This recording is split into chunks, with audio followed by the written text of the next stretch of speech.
तो बच्चों बोला गया है कि हम रोजमर्रा की जिंदगी में पैसा तो देखते ही हैं, पैसा तो हमारे आसपास हमको दिखता ही है, चाहे अपने पास हो या ना हो। तो देखिए बहुत सी ट्रांजैक्शंस हो रही है। अगर हम एक दुकान वाले के पास चिप्स भी खरीदने जा रहे हैं तो वहां पर भी चिप्स के बदले में हमको पैसे तो देने ही पड़ रहे हैं। कोई भी जो एक्सचेंज प्रोसेस हो रहा है उसमें मनी का यूज क्यों करा जाता है, किसी और चीज का यूज क्यों नहीं करा जाता है? अगर बैंक लोन देगा तभी तो उसको ब्याज मिलेगा, तभी तो उसको इनकम मिलेगी। तो this is what money is. Money एक इंटरमीडिएट स्टेप है, डबल कोइंसिडेंस ऑफ वांट्स की जरूरत को हटाता है। Hello everyone, this is your SST educator Ujjwala पुंज और आज की इस क्लास में हम लोग पढ़ने जा रहे हैं क्लास 10th का हमारा बड़ा ही प्यारा सा चैप्टर जिसका नाम है मनी एंड क्रेडिट।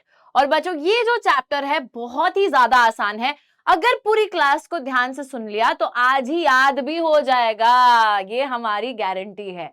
तो चलिए क्लास को चालू करते हैं। बेसिकली बच्चों ये चैप्टर दो चीजों की बात करता है, मनी यानी कि पैसा जो हम सबको बहुत पसंद है, और क्रेडिट यानी कि लोन, है ना। और लोन जो है फॉर्मल सेक्टर, उसका इनफॉर्मल सेक्टर की बात करेगा। लोन एक्टिविटीज बैंक कैसे परफॉर्म करता है, कहां से लोन लेना चाहिए, कहां से लोन नहीं लेना चाहिए, उसी के साथ cooperative society, self help groups, ये सारी चीजों की बात हम लोग आज इसी क्लास में करने वाले हैं। जल्दी से आ जाते हैं और यहाँ पर देखते हैं कि एनसीईआरटी वालों ने क्या लिखा है इस चैप्टर के बारे में। तो देखो यार, पैसा ही पैसा होगा इस चैप्टर के अंदर, है ना। यहाँ पर पैसा ही पैसा हम सबको मिल नहीं रहा है, बटने नहीं वाला है, लेकिन हाँ इस चैप्टर में पैसे ही पैसे की बात होने वाली है। तो फटाफट से चालू कर लेते हैं और देखते हैं लिखा क्या है। The use of money spans a very large part of our everyday life. Look around you and you would easily be able to identify several transactions involving money in any single day. Can you make a list of these? In many of these transactions, goods are being bought, sold with the use of money, and some of the transaction services being exchanged with money. For some, there might not be any actual transfer of money taking place now, but a promise to pay the money later. तो बच्चों बोला गया है कि हम रोजमर्रा की जिंदगी में पैसा तो देखते ही हैं, पैसा तो हमारे आसपास हमको दिखता ही है, चाहे अपने पास हो या ना हो। लुक अराउंड यू, इजीली आप बहुत सी ट्रांजैक्शंस देखोगे, ठीक है, किसी भी सिंगल डे पे। क्या आप इनकी लिस्ट बना सकते हैं? तो देखिए बहुत सी ट्रांजैक्शंस हो रही है। अगर हम एक दुकान वाले के पास चिप्स भी खरीदने जा रहे हैं तो वहां पर भी चिप्स के बदले में हमको पैसे तो देने ही पड़ रहे हैं, है ना। तो गुड्स जो है, सामान को भी खरीदा जा रहा है, बेचा जा रहा है पैसे की मदद से। सर्विसेज का भी ट्रांजैक्शन हो रहा है, सर्विस कोई प्रोवाइड करी जाती है। जैसे अगर आप किसी कोचिंग सेंटर में जाते हैं या फिर कहीं पर भी जाते हैं तो एक टीचिंग की सर्विस प्रोवाइड करी जा रही है जिसके बदले में आप पैसा देते हो। या फिर अगर आप डॉक्टर के पास अपना इलाज कराने जाते हो तो वहां कोई डॉक्टर आपको ऐसे खेती करके आलू नहीं दे रहे हैं, है ना, गुड्स प्रोड्यूस करके नहीं दे रहे हैं, डॉक्टर आपका इलाज कर रहे हैं, वो एक सर्विस है। तो सर्विस के बदले में भी पैसे का ट्रांजैक्शन होता है। हर चीज के लिए पैसा चाहिए, है ना, सर्विसेज के लिए भी, गुड्स के लिए भी। और कुछ ट्रांजैक्शंस में इमीडिएटली पैसे का ट्रांसफर नहीं होगा, लेकिन एक प्रॉमिस करा जाएगा, एक वादा करा जाएगा फ्यूचर पेमेंट का। जैसे कि भाई आए, भाई मतलब आपके दोस्त, है ना, कि भाई को पैसे की जरूरत है, ठीक है, तो आपने उसको पैसे दे दिए, वो आपसे पैसे लेके चला गया है और उसके बाद में वो कह रहा है मैं लेकर आऊंगा, पैसे दूंगा मैं वापस, तेरे को याद है ना, तेरी मैंने एक बार मदद करी थी, चल मुझे पैसे दे दे। आपने उसको पैसे दे दिए। तो कभी कभी क्या होता है बच्चों, ट्रांसफर होगा हम मनी का, आप किसी को पैसे दे रहे हो बट अभी आपको वापस पैसे नहीं मिल रहे, थोड़े टाइम बाद मिलेंगे क्योंकि आपने उसे लोन पे दे दिए हैं पैसे, थोड़ी सी उधारी दे दी है, कोई दिक्कत नहीं है, दोस्त है, दे सकते हैं, ठीक है। चलिए तो ये बात बिल्कुल क्लियर है। Okay, now let's move ahead. अब यहां पर बात करते हैं बच्चों की ट्रांजैक्शन, कोई भी ट्रांजैक्शन का क्या मतलब होता है? ट्रांजैक्शन का मतलब होता है कोई भी एक्सचेंज जो हो रहा है, गुड्स का एक्सचेंज या फिर सर्विसेज का एक्सचेंज, कोई भी जो एक्सचेंज प्रोसेस हो रहा है उसमें मनी का यूज क्यों करा जाता है, किसी और चीज का यूज क्यों नहीं करा जाता है? कि अगर आप दुकान पे जा ही रहे हैं चिप्स लेने तो आप उनको आलू पकड़ा दो, ये लो आलू के बदले चिप्स दे दो, बने तो उसी से ही है, ऐसा तो नहीं होता, हमें पैसे ही देने पड़ते हैं। तो कोई भी ट्रांजैक्शन के लिए हमें मनी ही क्यों यूज करना पड़ता है? Because a person holding money can easily exchange it for any commodity or service that he or she might want. हर चीज की एक वैल्यू डिफाइंड है और पैसे से हर ट्रांजैक्शन इजी बन जाती है, क्योंकि एक इंसान जिसके पास पैसा है वो इजीली कोई भी कमोडिटी या सर्विस उस पैसे के बदले खरीद सकता है जो उसको चाहिए। इस वजह से everyone prefers to receive the payments in money and then exchange the money for the things that they want. आजकल तो बर्थडे पे भी लोग कहते हैं हमारे लिए गिफ्ट मत लाना, हमें जो है ना शगुन ही दे दो, पैसा ही दे दो, है ना, ताकि हम, गिफ्ट तो हो सकता है कि पसंद आए ना आए, है ना, लेकिन पैसा अगर दोगे तो इजीली हमें जो चीज पसंद है हम खरीद लेंगे। तो बच्चों इसलिए हर कोई पैसे को ही प्रेफर करता है। मैं आपको एक एग्जांपल देकर समझाती हूँ। देखिए, अगर मैं एक एग्जांपल लेती हूँ कि जहां पे कोई पैसे जैसी चीज है ही नहीं और आपको ट्रांजैक्शन करना है, तो देखो क्या मुश्किल आती है। अब ये सपोज ये अंकल हैं, ये जूते बनाते हैं, ये अंकल जो है ये मटके बनाते हैं, और ये अंकल जो है ये क्या करते हैं, ये गेहूं उगा रहे हैं। वीट सेलर, पॉट मेकर, शू मेकर। नाउ हो क्या रहा है, सपोज ये जूते बनाने वाले अंकल को घर में गेहूं चाहिए, सबको चाहिए होता है। तो ये अंकल इनके पास जाते हैं, बोलते हैं भाई एक काम करो, मेरे पास तो देखो सिर्फ जूते हैं क्योंकि मनी नहीं है। ठीक है, तो मनी अगर नहीं है, एब्सेंट है मनी, तो उस केस में क्या होगा, अंकल जाएंगे बोलेंगे देखो मेरे पास जूते हैं, तुम एक जोड़ी जूता लो, मेरे को उसके बदले ना वीट दे दो थोड़ा, मेरे को जरूरत है। अब ये अंकल बोल रहे हैं भाई मेरे को तो जूते चाहिए ही नहीं, मेरे पास 4-4 पेयर हैं जूते के, मुझे चाहिए ही नहीं जूते। ठीक है, तो ये मना कर देते हैं कि मैं तो तुम्हें अपने वीट के बदले तुम्हारे जूतों के बदले अपनी वीट नहीं दे सकता। तो बच्चों क्योंकि इस केस में पैसा नहीं है और क्योंकि इन अंकल को जूते की जरूरत नहीं, हर किसी को जूते की जरूरत थोड़ी ना हो सकती है, दैट इज वाई इन्होंने मना कर दिया कि मैं तुम्हें अपनी वीट नहीं दूंगा तुम्हारे जूतों के बदले, मुझे नहीं चाहिए। तो ट्रांजैक्शन फेल हो गई। ठीक है, बट अगर इसी केस में मनी होता और ये अंकल चुपचाप जाते, इनको बोलते कि यार ये लो पैसे, इतने पैसे की जो वीट है वो मुझे दे दो, तो ये भी दे देते, क्योंकि इन्हें पता है कि भाई अगर मनी में ले रहा हूं तो मैं उस मनी से कुछ भी दूसरी चीज खरीद सकता हूं, उसकी एक वैल्यू है ना। जूते तो क्या करेंगे, नहीं चाहिए ना, उसकी जरूरत नहीं है, क्या पता मेरे को किसी और चीज की जरूरत है, तो मैं पैसे से कोई भी चीज खरीद सकती हूँ, कोई भी सर्विस को परचेज कर सकती हूँ। तो मनी जो है बच्चों आपकी ट्रांजैक्शंस को इजी बना देता है, उससे आप कोई भी जो चीज आपकी मन मर्जी की है उसे आप खरीद सकते हो और उससे आप ट्रांजैक्शंस को इजी कर सकते हो। ओके जी, ठीक है। अब पॉट मेकर का भी सेम ही काम है, ये भी इनके पास जाएंगे, पैसा लेकर जाएंगे तो खरीद सकते हैं पॉट, नहीं तो अगर अपनी गेहूं लेकर चले गए और अगर उनको गेहूं ना लेना हो तो भाई क्या करें, वो भी नहीं देंगे पॉट, है ना। तो सिमिलरली ऐसे ही इकोनॉमी के अंदर बच्चों money is a very important thing. Now money एक टाइम पे था भी नहीं, तो उस टाइम पे चलता था एक बार्टर सिस्टम। बार्टर सिस्टम क्या होता है, बार्टर सिस्टम एक ऐसा सिस्टम होता है बच्चों जहां पे सामान को सामान के बदले बदला जाता है। टडिंग टडिंग। ठीक है, कैसे देखो, सपोज एग्जाम्पल लेते हैं मैम के पास अभी फिलहाल कुछ ऐसी इक्विपमेंट तो नहीं है, लेकिन चलो ये एग्जाम्पल लेते हैं, है ना। सपोज एक इंसान के पास ये क्लचर है और वो बोल रहा है कि भाई इस क्लचर के बदले मुझे अपनी कंघी दे दो, और दूसरा इंसान कह रहा है ठीक है मैं तुम्हें कंघी के बदले क्लचर देने को तैयार हूं, और दोनों एक दूसरे की कमोडिटीज को खरीदने के लिए तैयार हो गए। तो इस केस में बच्चों आपका बार्टर सिस्टम जो है वो हो जाएगा सक्सेसफुल। लेकिन अगर दोनों लोग एक दूसरे की कमोडिटी को खरीदने के लिए तैयार नहीं हुए तो बार्टर सिस्टम हो जाएगा अनसक्सेसफुल। जैसे कि आप अपने किसी दोस्त के पास जाओ और उससे बोलो यार देखो एक ये बुक पकड़ो और इस बुक के बदले मुझे जो है ना वो दे दो, चिप्स के पैकेट दे दो। ठीक है, अब वो कह रहा है कि मैं तो अपने चिप्स के पैकेट नहीं दूंगा, मुझे तो बुक नहीं चाहिए। तो ऐसे केस में जब आप एक सामान लेके जा रहे हो और दूसरा उसको खरीदने की बजाय अपना सामान शेयर नहीं कर रहा है, तो आपका बार्टर सिस्टम सक्सेसफुल नहीं होगा। ठीक है, देखो ध्यान से इसको समझो, अभी समझ में आएगा आपको। सबसे पहले तो ये समझिए बार्टर सिस्टम होता क्या है। बार्टर सिस्टम एक ऐसा सिस्टम होता है बच्चों जहां पे without the use of money, क्योंकि पैसे जैसी कोई चीज नहीं है, इस वजह से गुड्स को डायरेक्टली एक्सचेंज करा जा रहा है without the use of money. और बार्टर सिस्टम का एक बड़ा एसेंशियल फीचर है डबल कोइंसिडेंस ऑफ बॉन्ड्स, जो कि मैंने आपको एक एग्जांपल से ऑलरेडी समझा दिया है। अभी बोलेंगे मैम कौन सा एग्जांपल, अभी जो समझाया था कंघी और क्लचर वाला। एक इंसान गया, उसने बोला यार मेरे पास क्लचर है, तुम क्लचर के बदले कंघी दे दो। दूसरे ने भी बोला ठीक है तुम मेरे को क्लचर दे दो, मैं तुम्हें कंघी दे देता हूं। तो दोनों लोग अगर एग्री कर जाती है, दोनों पार्टीज अगर एग्री कर जाती हैं to buy and sell each others commodities, तो उस केस में ही बार्टर सिस्टम सक्सेसफुल हो सकता है। और वो कंडीशन ही होता है डबल कोइंसिडेंस ऑफ बॉन्ड्स, कि आप भी तैयार हैं मेरी कमोडिटी को खरीदने के लिए अपनी कमोडिटी के बदले, और मैं भी तैयार हूं आपकी कमोडिटी को खरीदने के लिए अपनी कमोडिटी के बदले। तो एक दोनों साइड से कोइंसिडेंस हो गया है, वही कोइंसिडेंस होता है डबल कोइंसिडेंस। डबल कोइंसिडेंस हुआ ना ऑफ बॉन्ड्स। ठीक है, ये बहुत ही एसेंशियल फीचर था और इसी सिनेरियो में ही बार्टर सिस्टम सक्सेसफुल हो सकता था। When both the parties agree to sell and buy each other's commodities, this is known as a double coincidence of wants. या फिर what a person desires to sell is exactly what the other wishes to buy. एक इंसान जो बेचना चाहता है exactly वही चीज दूसरा इंसान खरीदना चाहता है, तो वो आपका बार्टर सिस्टम बिल्कुल उस सिनेरियो में सक्सेसफुल होगा, और ये सिनेरियो ही होता है डबल कोइंसिडेंस ऑफ वांट्स। ठीक है, दोनों एग्री कर गए हैं, बायर सेलर, कि ठीक है मैं तुम्हारी कमोडिटी के बदले अपनी कमोडिटी देने को तैयार हूं। ठीक है, तो उस केस में ट्रांजैक्शन सक्सेसफुल हुआ। बट बच्चों ऐसे थोड़ी ना होता है। अब मेरे को भूख लग रही है, मैं किसी से जाके खाना मांग रही हूँ और मैं बोल रही हूँ मेरे पास कुछ नहीं है, मेरे से ये ले लो। घर में मेरे क्या पड़ा है, मैं बोलती हूँ मेरे पास दूध पड़ा है, दूध के बदले आप मेरे को गेहूं दे दो। ठीक है, अब वो कह रहे हमें नहीं चाहिए, तो ऐसे केस में सक्सेसफुल ही नहीं हो पाएगा वो ट्रांजैक्शन।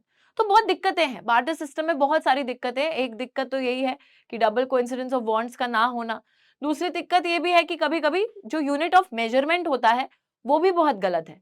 सपोज एक यूनिट ऑफ मेजरमेंट बन रखा है,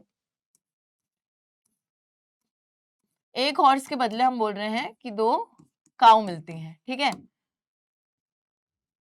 एक हॉर्स के बदले 2 काऊ मिलती है, सपोज ये एक रेशियो बन रखा है एक्सचेंज का। अब हमें अगर एक ही काऊ चाहिए, तो क्या हम आधा हॉर्स खरीदेंगे, हॉर्स को क्या काट देंगे आधा? तो ऐसा तो नहीं हो सकता ना। तो वही वाली चीज है बच्चों कि कभी कभी जो यूनिट ऑफ मेजरमेंट है ना, उसमें भी सही से नहीं हो पाएगा वो transaction, plus double coincidence of wants exist नहीं करेगी, तो ढेर सारी प्रॉब्लम्स है बार्टर सिस्टम में। इस वजह से बार्टर सिस्टम सक्सेसफुल है ही नहीं। ठीक है, मनी जो है एक क्रूशियल इंटरमीडिएट स्टेप प्रोवाइड करता है, और डबल कोइंसिडेंस का जो नीड है उसी को ही हटा देता है। मनी बच्चों अगर एक्सचेंज प्रोसेस में आ जाए तो मनी से ट्रांजैक्शन बहुत इजी बन जाती है, क्योंकि वहां पर आपको अब ये नहीं देखना पड़ेगा कि आपको जो कमोडिटी खरीदनी है उसके बदले में दूसरा इंसान आपकी कमोडिटी खरीदना चाहता है कि नहीं। मिन्नतें नहीं मांगनी पड़ेंगी, सोचना नहीं पड़ेगा, इजीली पैसा ले जाकर आप जो है किसी भी कमोडिटी जिसकी आपको जरूरत है उसको आप खरीद सकते हो, या कोई भी सर्विस जिसको आपको अवेल करना है उसको आप अवेल कर सकते हो, all through the use of money. तो मनी क्या है, एक इंटरमीडिएट है। आप गए दुकान वाले भैया के पास, आपने बोला मेरे को चॉकलेट चाहिए। ठीक है, वो चॉकलेट है, गुड, और आप हो। ठीक है, आपके बीच में क्या है, एक इंटरमीडिएट होता है, एक मिडिल पॉइंट जिसके थ्रू आप ट्रांजैक्शन कर रहे हो, दैट इज मनी। उस मनी को आप दे रहे हो, वो एक इंटरमीडिएट स्टेप है, उसके थ्रू आपको वो गुड मिल गया, खुश हो गए आप, आपके मुंह पे स्माइल आ गई चॉकलेट खाने के बाद में। ठीक है, तो this is what money is. Money एक इंटरमीडिएट स्टेप है, डबल कोइंसिडेंस ऑफ वांट्स की जरूरत को हटाता है, और क्योंकि एक इंटरमीडिएट है एक्सचेंज प्रोसेस में, इस वजह से इसको एक मीडियम ऑफ एक्सचेंज बोला जाता है। तो बच्चों किसी भी एक्सचेंज को करने में, एक्सचेंज है ना, एक्सचेंज ही तो हो रहा था, अभी चॉकलेट आप खरीद रहे थे, एक्सचेंज प्रोसेस है। आप जाके डॉक्टर की सर्विसेज अगर अवेल कर रहे हैं जब आप बीमार पड़ गए, वो एक एक्सचेंज है। तो हर एक्सचेंज प्रोसेस में मनी एक इंटरमीडिएट है जो कि आपको उस एक्सचेंज प्रोसेस में फैसिलिटेट कर रहा है, आपकी मदद कर रहा है, उसको सक्सेसफुल बना रहा है। दैट इज वाई मनी एक मीडियम ऑफ एक्सचेंज है, एक जरिया है जिसके थ्रू आप किसी भी कमोडिटी या सर्विस का एक्सचेंज कर पा रहे हो। That is why money is a medium of exchange. तो याद रखिएगा, मनी एक इंटरमीडिएट है जिससे कि डबल कोइंसिडेंस ऑफ वांट्स की नीड एलिमिनेट होती है, किसी भी एक्सचेंज प्रोसेस को फैसिलिटेट करता है, इसलिए इसको एक मीडियम ऑफ एक्सचेंज बोला जाता है। ठीक है, बात डन है, डील डन है। देखो अभी ध्यान में रखिएगा, यहां तक जो मैंने बात समझाई है, एक समय पर चलता था बार्टर सिस्टम जहां पे सामान को डायरेक्टली सामान के बदले एक्सचेंज करा जाता था, लेकिन बार्टर सिस्टम को सक्सेसफुल होने के लिए चाहिए होती थी double coincidence of wants. Double coincidence of wants तभी सक्सेसफुल हो पाएगी जब दोनों ही पार्टीज एग्री करती हैं एक दूसरे की कमोडिटी को एक्सचेंज करने के लिए। ठीक है, बट अगर ऐसा एग्री वो नहीं करेंगी तो कोई एक्सचेंज प्रोसेस नहीं हो पाएगा। दैट इज वाई उस सिनेरियो में एंटर करता है मनी, और मनी जो है इस डबल कोइंसिडेंस ऑफ वांट्स की पूरी सिचुएशन को ही हटा देता है, और बोलता है कि मैं जो है एक्सचेंज प्रोसेस को बिल्कुल स्मूथ बना दूंगा, क्योंकि मेरा यूज कर कर आप किसी भी चीज को खरीद सकते हो, किसी भी सर्विस को अवेल कर सकते हो। तो it is an intermediate, that is why it is known as the medium of exchange. All right, बहुत अच्छा, मनी की इंपॉर्टेंस हमें समझ में आ गई है। लेकिन अब बात ये आती है कि पैसे से पहले भी तो कुछ इस्तेमाल हुआ होता होगा। ऐसे तो नहीं है कि डायरेक्टली लोगों ने नोट छापने गांधी जी के चालू कर दिए थे, इससे पहले भी तो कुछ होता होगा। यस, तो what was used before money? पैसे से पहले किस चीज का इस्तेमाल हुआ करता था बच्चों? पैसे की जगह। तो एक समय पर पैसे के तौर पे लोग अनाज जो होता है, क्योंकि खेती बहुत करते थे या फिर लोगों के पास भेड़ बकरी होती थी, तो वही लाइफ स्टॉक और वही अनाज का वो इस्तेमाल करते थे किसी भी गुड को खरीदने के लिए। तो इंडियंस एक टाइम पे ग्रेन्स और कैटल जो है उसको ही एज मनी यूज करते थे। जैसे कि मेरे को कुछ भी खरीदने जाना है तो मैं अनाज लेके चली गई, आप मेरे से अनाज ले लो, मेरे को ये कमोडिटी दे दो, उस तरीके से। ठीक है, तो ग्रेन्स और कैटल का यूज मनी के तौर पे किया जाता था। फिर राजा महाराजा आते हैं, उस टाइम पे थोड़ा सा मनी का डेफिनेशन और जो है एक तरीके से चेंज होता है, और ये राजा महाराजा इंट्रोड्यूस करते हैं अशर्फियां, यानी कि सिक्के, जो कि काफी प्रेशियस मेटल्स के बने होते थे, जैसे कि गोल्ड के, सिल्वर के, बहुत प्रेशियस प्रेशियस मेटल्स के ये सिक्के बने होते थे। अब बच्चों ये जो सिक्के थे ना, इसके साथ एक बहुत बड़ी दिक्कत थी।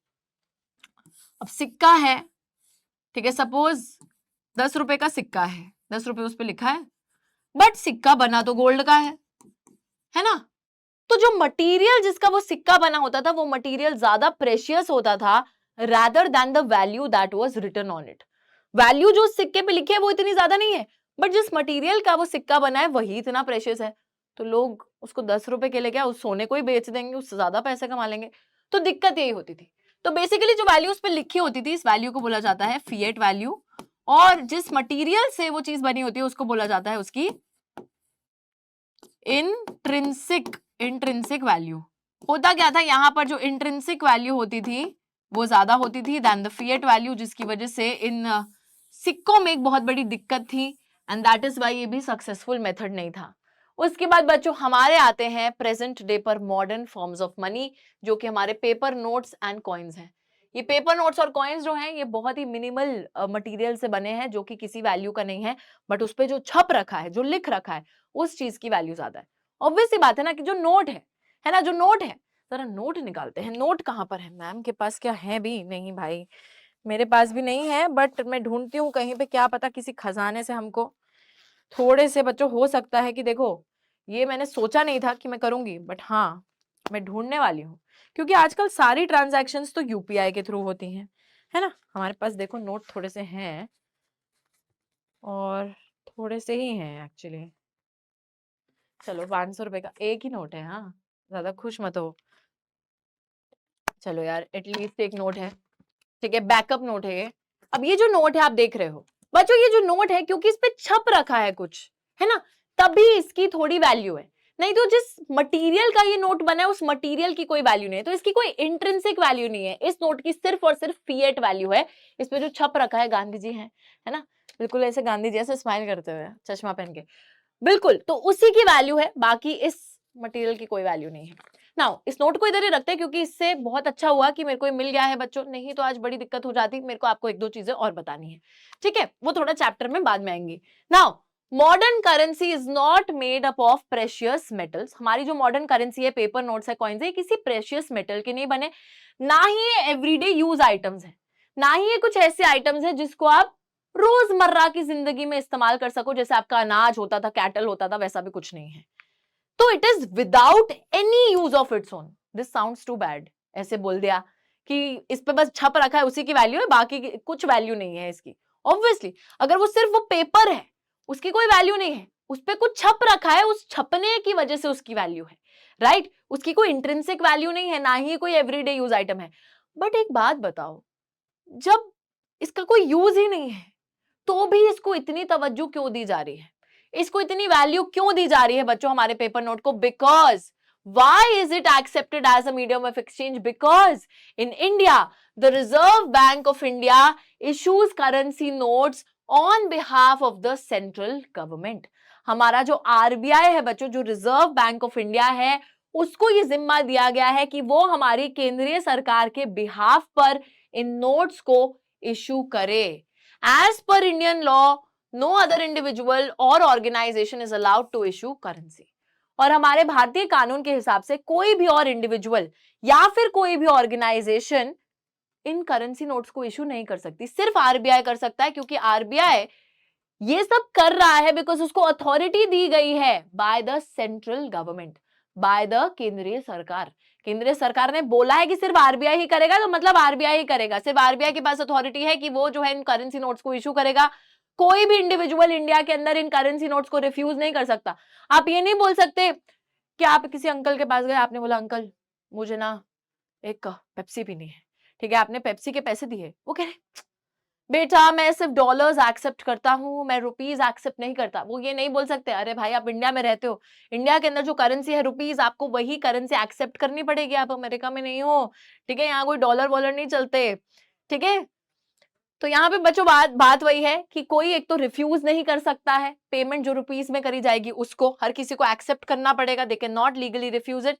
एंड हाँ, क्वेश्चन वही है कि why can one not refuse a payment made in rupees?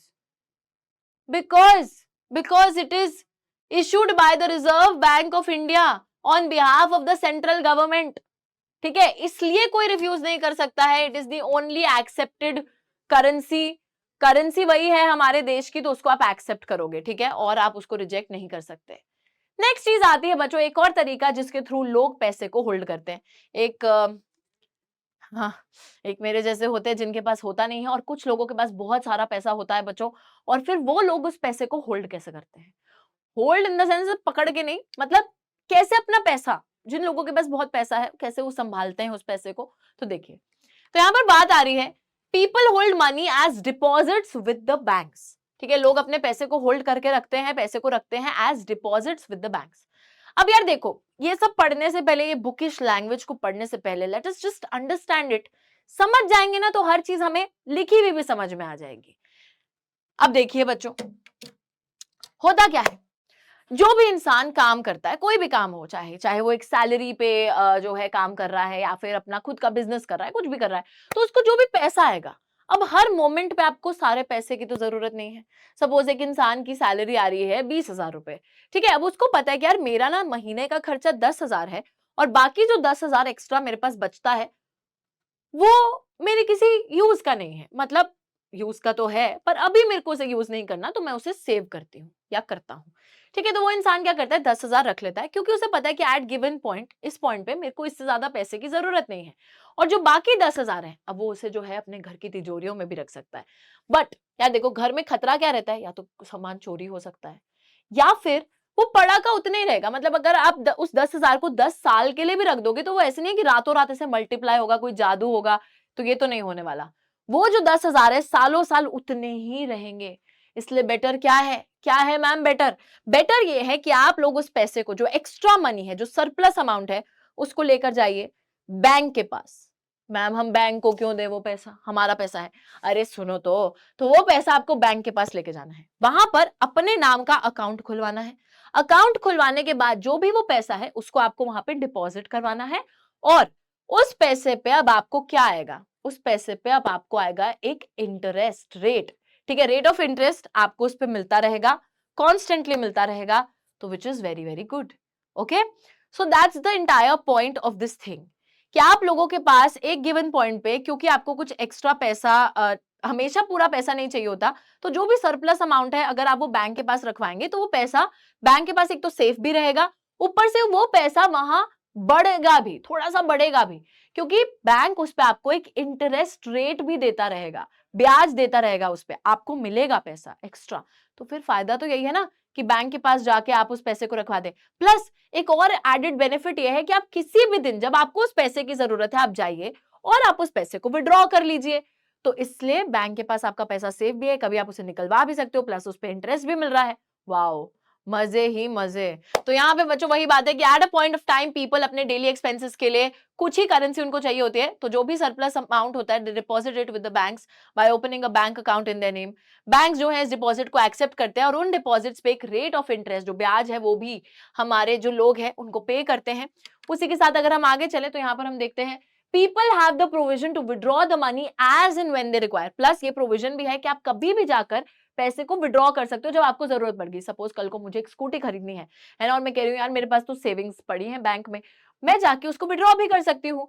These deposits are called demand deposits. In deposits को बच्चों डिमांड डिपॉजिट्स क्यों बोला जाता है?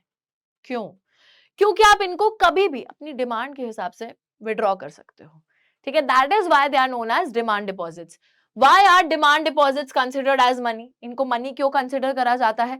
इनको मनी इसलिए कंसिडर करा जाता है बिकॉज एक एक तरीके से आप इनके थ्रू पेमेंट कर सकते हो without actually going withdrawing the money, making a payment. No, आप इजिली एक डिमांड ड्राफ्ट डाल के या फिर चेक के थ्रू भी आप पेमेंट कर सकते हो।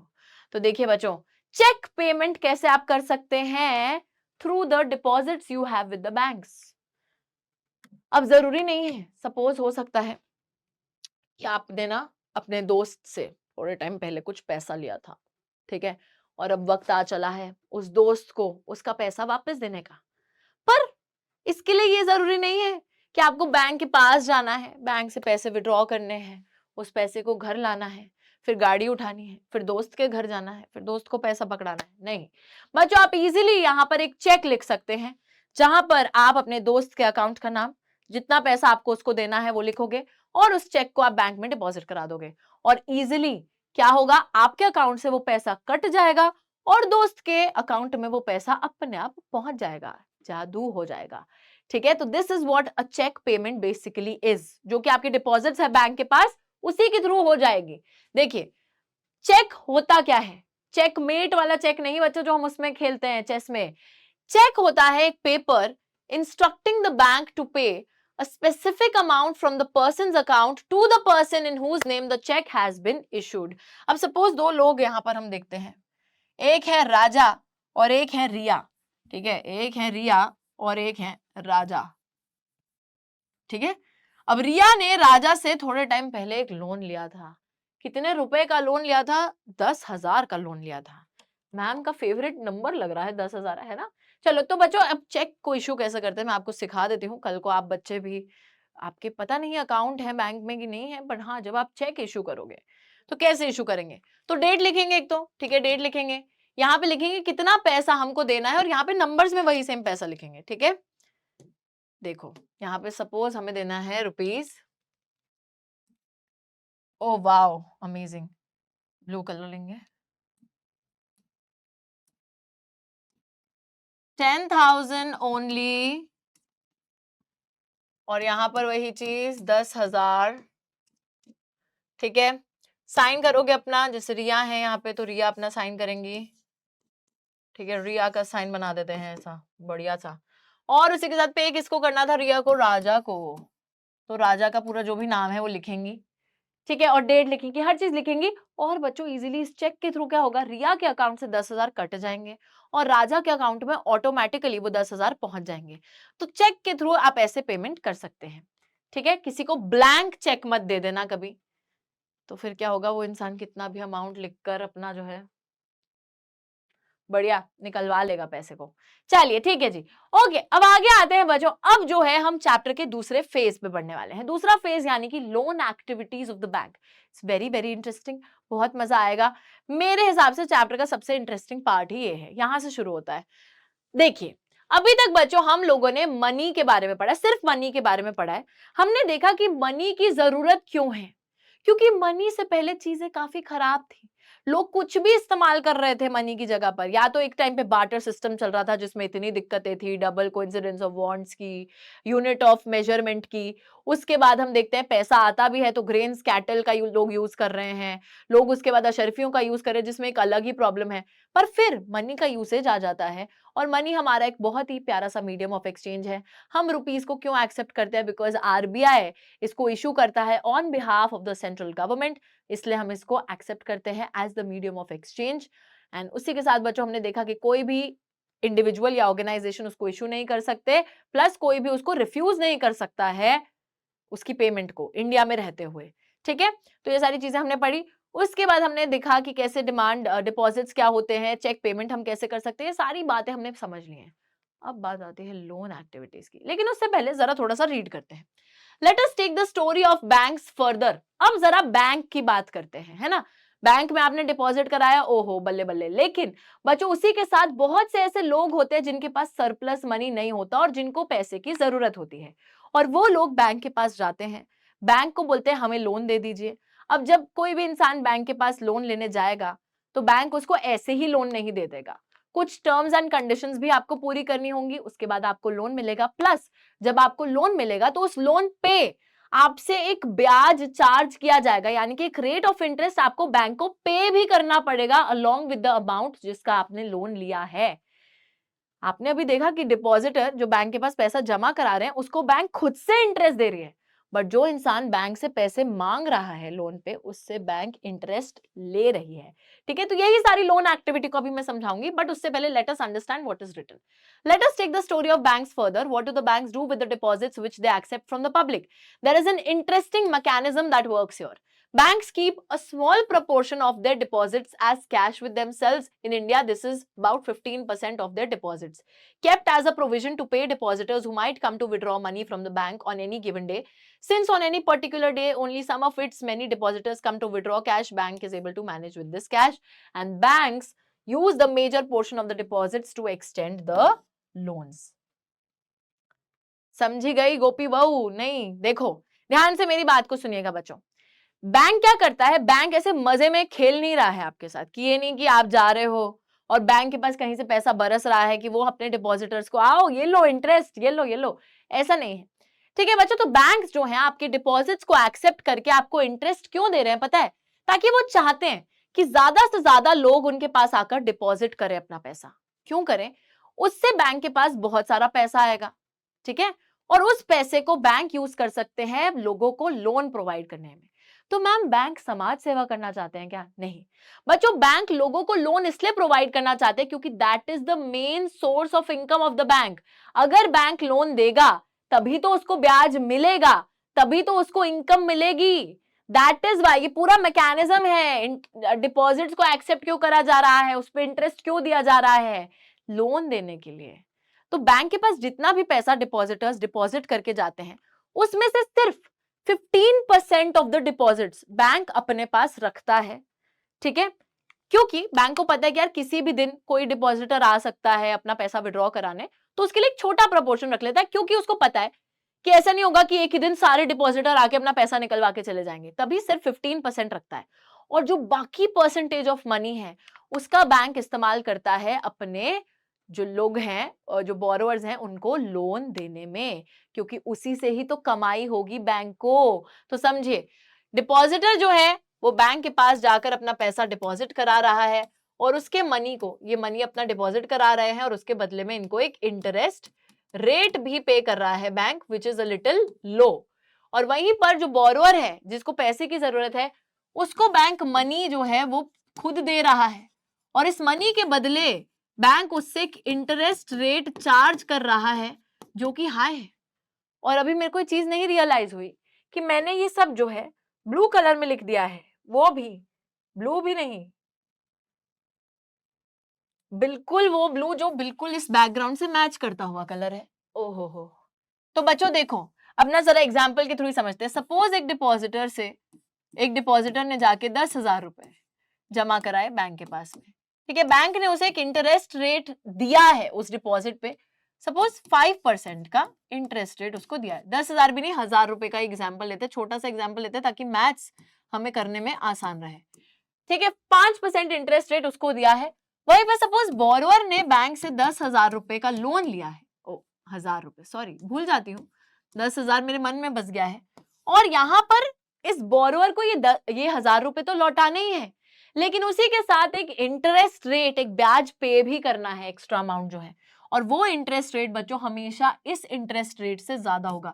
सपोज यहाँ 10% इंटरेस्ट रेट ले रहा है बैंक। ठीक है, अब जरा थोड़ी सी कैलकुलेशन बिठाते हैं। 5% किसका? 1,000 का कितना हुआ?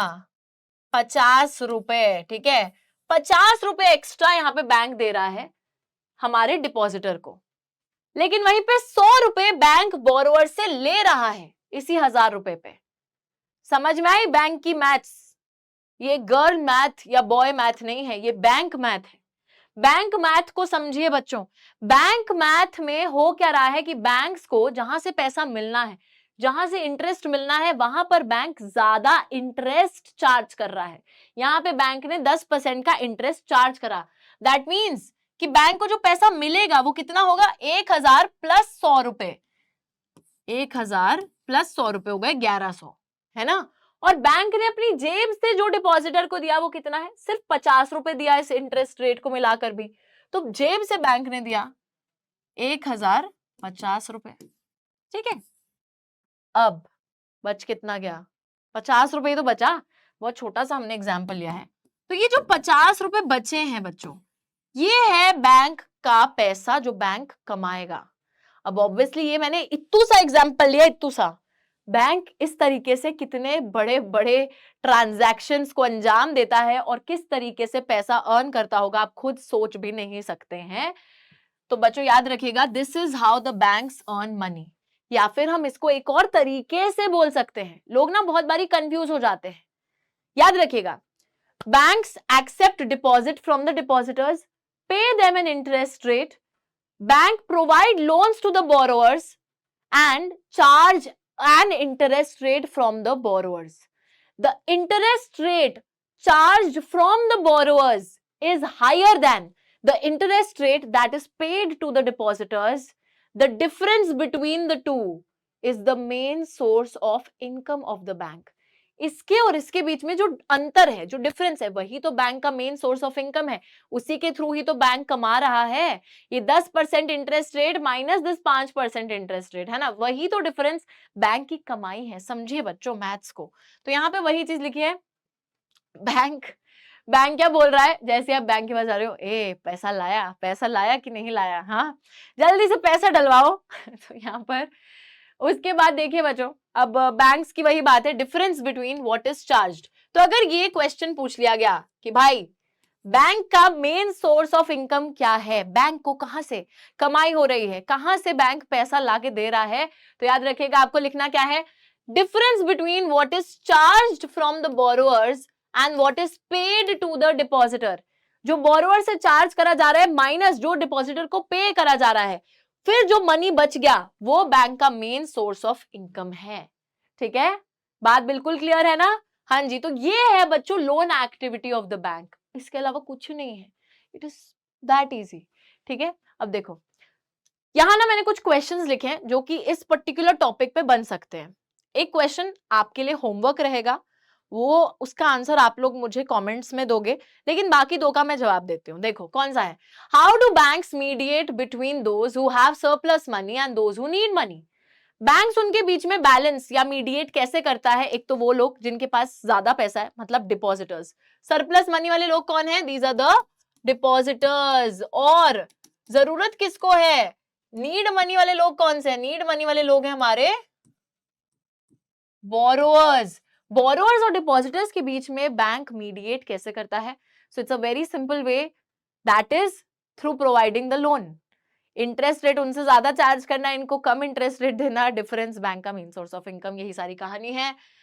ओके, डिपॉजिट्स जो बैंक के पास आते हैं वो बैंक का मेन सोर्स ऑफ इनकम कैसे बनते हैं, क्योंकि उसी डिपॉजिट में से सिर्फ 15% बैंक अपने पास कैश में रखता है, मैक्सिमम वो जो डिपॉजिट्स होते हैं वो बैंक लोन में एक्सटेंड कर देता है। और लोन में वो क्योंकि एक्सटेंड कर देता है, वो सारे के सारे हमारे डिपॉजिटर के पैसे को उसी से ही बैंक जो है ज्यादा रेट ऑफ इंटरेस्ट चार्ज करता है, उसी पे ज्यादा रेट ऑफ इंटरेस्ट चार्ज करता है, और वही बनता है बैंक का मेन सोर्स ऑफ इनकम। ठीक है, वही सारी कहानी लिख दी है। अब बच्चों आप लोगों के लिए ना एक हॉट्स वाला क्वेश्चन है, सुना है ना आपने, हाई ऑर्डर थिंकिंग स्किल्स। अरे ये क्या है, देखो बच्चों ये जो हॉट वाला क्वेश्चन है ये क्या पूछ रहा है, ये पूछ रहा है what do you think would happen, आपको क्या लगता है क्या होगा if all the depositors went to ask for their money at the same time. अगर बच्चों सारे डिपॉजिटर एक ही दिन पे बैंक के पास धमक पड़े कि भाई साहब हमें हमारा पैसा वापस दो जो हमने आपके पास डिपॉजिट कराया था, तो बैंक का क्या होगा, क्योंकि बैंक ने तो सिर्फ 15% डिपॉजिटर का पैसा अपने पास रख रखा है, बाकी तो सारा लोन में दे रखा है। क्या होगा फिर, क्या होगा बताइएगा मुझे। हाँ ठीक है, कहाँ बताएंगे आप लोग मुझे, कमेंट सेक्शन में। क्या होगा मैं जानना चाहती हूँ, मैं डिफरेंट एस्पेक्ट जानना चाहती हूँ कि आप लोग सोचते क्या हो इस चीज के बारे में, कि what would actually happen if such a condition arrives. Now next चीज बच्चों यहाँ पर देखिए, लोन की जब हम बात करते हैं, लोन की डेफिनेशन को देखते हैं कि असल में लोन होता क्या है। मैम लोन होता है उधार, लेकिन हाँ ये तो बड़ा सिंपल हो गया, ये तो लेमैन लैंग्वेज हो गई, लेकिन असली में लोन होता क्या है चलिए देखते हैं। क्रेडिट और लोन जो है रेफर्स टू एन एग्रीमेंट, ये एक एग्रीमेंट है किसके बीच में, बोरोअर और जो लेंडर है उसके बीच में। तो lender supplies borrower with money goods services and return में उसको क्या मिल रहा है, ठेंगा, यानी कि प्रॉमिस ऑफ फ्यूचर पेमेंट। तो यहाँ पे दो पार्टीज हैं, एक है आपका लेंडर जो कि आपको उधार दे रहा है, एक है आपका बोरोअर जो कि उधार ले रहा है। अब लेंडर जो है बोरोअर को गुड्स, सर्विस या हम बोल सकते हैं मनी प्रोवाइड कर रहा है, ठीक है।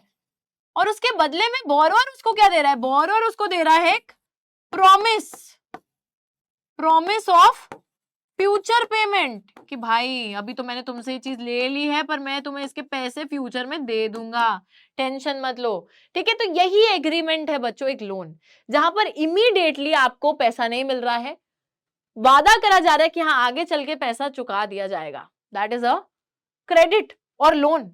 Okay, all right. तो यहां पर हेयर फॉल बहुत हो गया है मैम को, है ना। हाँ मैम बीच बीच में पर्सनल डिटेल शेयर कर देती हैं बच्चों।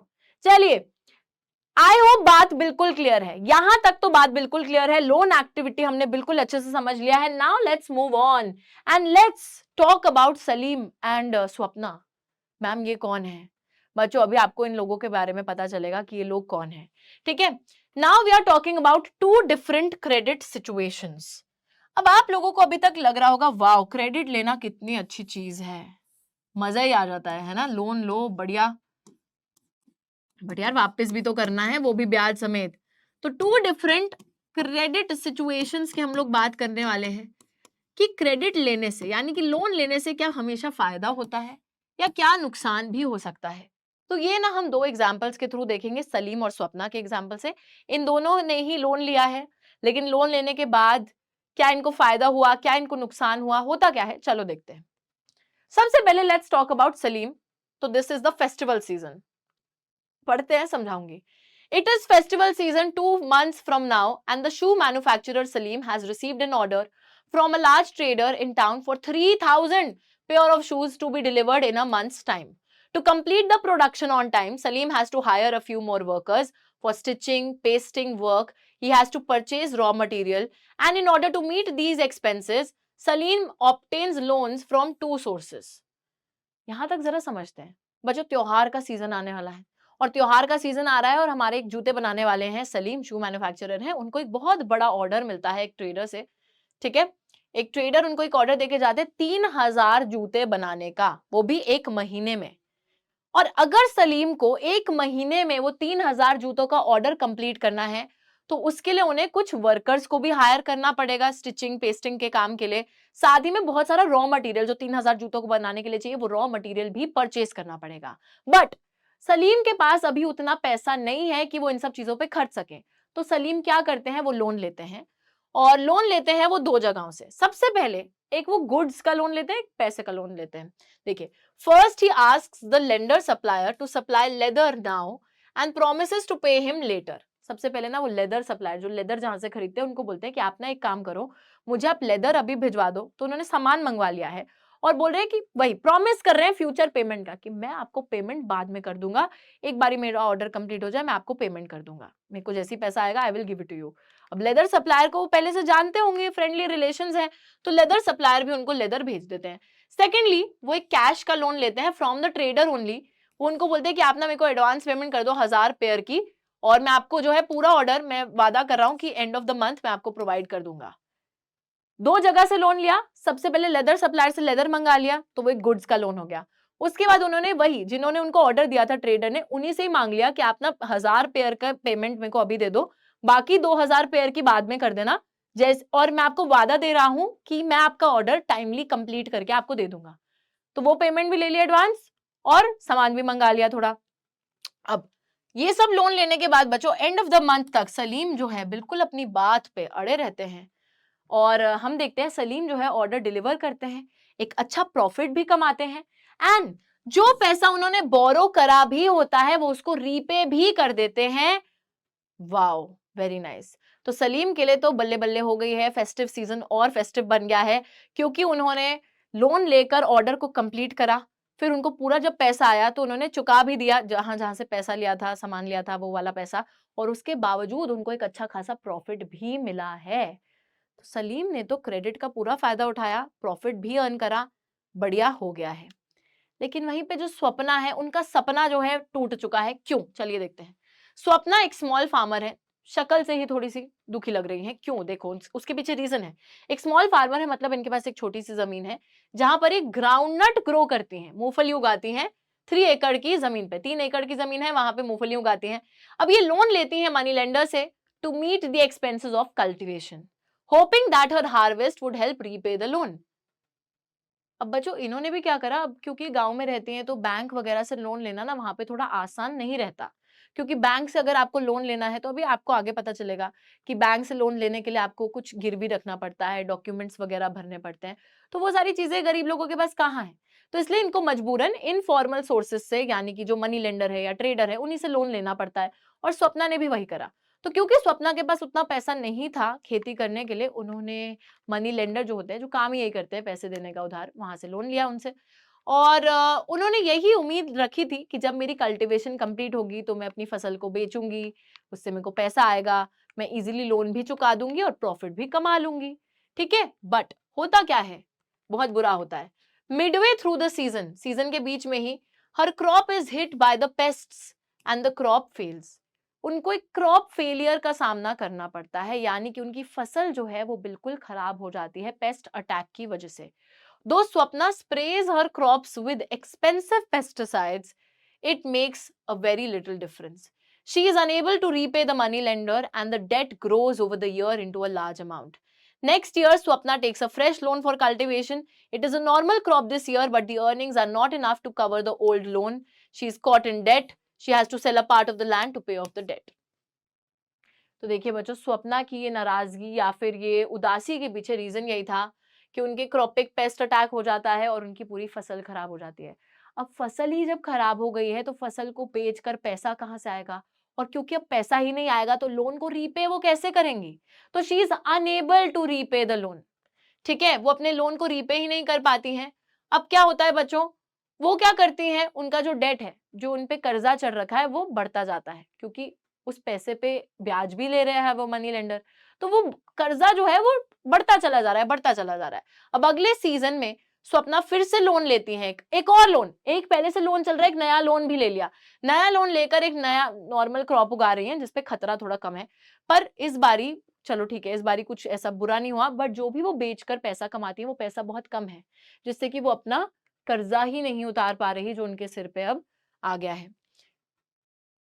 अर्निंग्स जो है वो पुराना लोन उससे चुकता नहीं कर पा रही, जिस वजह से उनको बच्चों अपने जमीन का ही एक हिस्सा बेचना पड़ता है लोन को चुकता करने के लिए।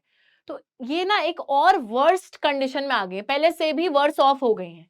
पहले तो थी एक बुरी कंडीशन में, लेकिन लोन लेने के बाद इनकी जो स्थिति है वो और भी ज्यादा खराब हो गई। तो ये एक डेट ट्रैप में आ गई। शी इज वर्स ऑफ, पहले से भी ज्यादा खराब सिचुएशन में आ गई और एक डेट ट्रैप में फंस गई।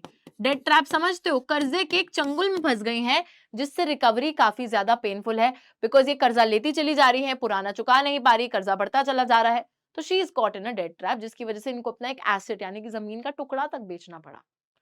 तो हमेशा बच्चों क्रेडिट लेना is not beneficial, especially in the situations that involve a high risk such as agriculture. Agriculture में आपको पता नहीं है ना कि फसल कब खराब भी हो जाए और आपने जो लोन लिया आप उसको चुका भी पाओगे कि नहीं। तो इसलिए कुछ सिचुएशंस काफी रिस्की होती है और वहां पर क्रेडिट लेना यानी कि वहां पे लोन लेना ज्यादा बेनिफिशियल नहीं रहता। तो वही बात है कि कभी बहुत बेनिफिट भी करा देगा और कभी नुकसान भी करा देगा, और जब नुकसान कराएगा तो बहुत भारी नुकसान कराएगा कि लोगों को बिल्कुल कर्जे में ही डाल देगा, डेट ट्रैप में लोग फंस सकते हैं। तो समझदारी से लोन लेना चाहिए और लोन ऐसे सोर्स से लेना चाहिए जहां पर कम ब्याज पे करना पड़े, जिसको रिटर्न करना, रीपे करना इजी रहे। ये चीज आई थिंक सभी के समझ में आ गई है सलीम और स्वप्ना की बात को सुनकर। आगे देखिए। अब बच्चों, हर जो लोन अग्रीमेंट होता है, वैसा नहीं है कि आप बैंक के पास जाओगे, आप लोन उनसे मांगोगे, वो कहेंगे ये लो यार 25 लाख 7 करोड़, है ना, ऐसा तो नहीं कहेंगे वो। अब लोन लेने के लिए आपको कुछ टर्म्स एंड कंडीशंस को पूरा करना पड़ेगा, जिसको हम एक शॉर्ट फॉर्म से जानते हैं, विच इज डोकोमो या फिर इन मैकडी, है ना, इन मैकडोनल्ड्स। इन मैकडी वैसे मेरा फेवरेट है, और डोकोमो, ठीक है, डोकोमो भी, आई इन डोकोमो, इन डोकोमो वो भी इंडोकोमो आएगा। अब क्या है ये, इस पे शॉर्ट फॉर्म पे बाद में जाएंगे, पहले समझते हैं क्या होते हैं हमारे टर्म्स ऑफ क्रेडिट। सबसे पहले देखो, every loan agreement specifies an interest rate that the borrower has to pay to the lender along with the repayment of the principal amount. तो एक तो आपका प्रिंसिपल अमाउंट है, उसी के साथ एक इंटरेस्ट रेट हर लोन में होता है। बताया था ना, एक इंटरेस्ट रेट, तो आपको ब्याज तो पे करना ही पड़ेगा। प्रिंसिपल अमाउंट होता है जो ओरिजिनल अमाउंट होता है, हमारा ओजी अमाउंट जो होता है। जैसे कि बच्चों, अगर आपने सपोज 1 लाख का लोन लिया है, तो ये आपका प्रिंसिपल अमाउंट है। इस पे सपोज आपको 5% इंटरेस्ट पे करना है, तो वो आपका इंटरेस्ट रेट हो गया। ठीक है, तो 1 लाख आपका प्रिंसिपल अमाउंट है और ये आपका इंटरेस्ट रेट है। तो प्रिंसिपल अमाउंट के साथ इंटरेस्ट रेट पे करना होता है, तो सबसे पहला टर्म्स ऑफ क्रेडिट क्या हो गया आपका, इंटरेस्ट रेट, जो कि ब्याज है। दूसरी चीज है कोलैटरल। कोलैटरल होता है गिरवी। गिरवी का क्या मतलब होता है बच्चों, आपने बहुत सी मूवीज में देखा होगा कि मेरे को ये चीज गिरवी रखनी पड़ रही है तुम्हारी शादी के लिए, ये है वो है। गिरवी का असली मतलब यही होता है कि आपके पास कोई एसेट जो कि आप ओन करते हैं, जैसे कि वो कोई जमीन हो सकती है, वो कोई गाड़ी हो सकती है जो वैल्यू ऐड करती है, वो आपकी प्रॉपर्टी, गाड़ी, life stock, money in the accounts, तो कोई भी वो चीज हो सकती है जिसमें वैल्यू है। अब ये जो एसेट है जो आप ओन करते हो, लैंड है, बिल्डिंग है, व्हीकल है, लाइफ स्टॉक है, डिपॉजिट विद बैंक है, इसको आप एक गारंटी की तरह रखवाएंगे लेंडर के पास में जब तक आप लोन को रीपे नहीं करते। तो बच्चों, आप बैंक के पास लोन लेने जाओगे, बैंक आपको लोन दे भी देगा, बट वो पता है आपसे एक गारंटी लेगा। गारंटी लेगा यानी कि वो बोलेगा या तो आपके पास कोई भी जो एसेट है जो लोन के अमाउंट का इक्विवेलेंट है या उसके आसपास भी है, उसको आप हमारे पास रखवा दीजिए। तब तक रखवा दीजिए जब तक आप हमारा पूरा पैसा चुकता नहीं कर देते, ताकि अगर कल को कोई इंसान बैंक से पैसा लेके भाग जाए या रीपे ना करे, तो उस केस में बैंक उस कोलैटरल का इस्तेमाल करके अपना पैसा तो वसूल सके। नहीं तो बैंक को नुकसान हो जाएगा ना। अगर बैंक के पास कोई गारंटी ही नहीं है, मैम गारंटी क्यों नहीं है, हम बिल्कुल ऐसे लोन लेके तो वापस कर ही देंगे, ऐसे कैसे, नहीं। पर बच्चों, बैंक हमारे कोई चाचा या मामा के वो रिश्तेदार थोड़ी ना है, हम लोग ऐसे थोड़ी ना कर सकते हैं, है ना। बैंक को हमारे पे क्या ही ट्रस्ट है।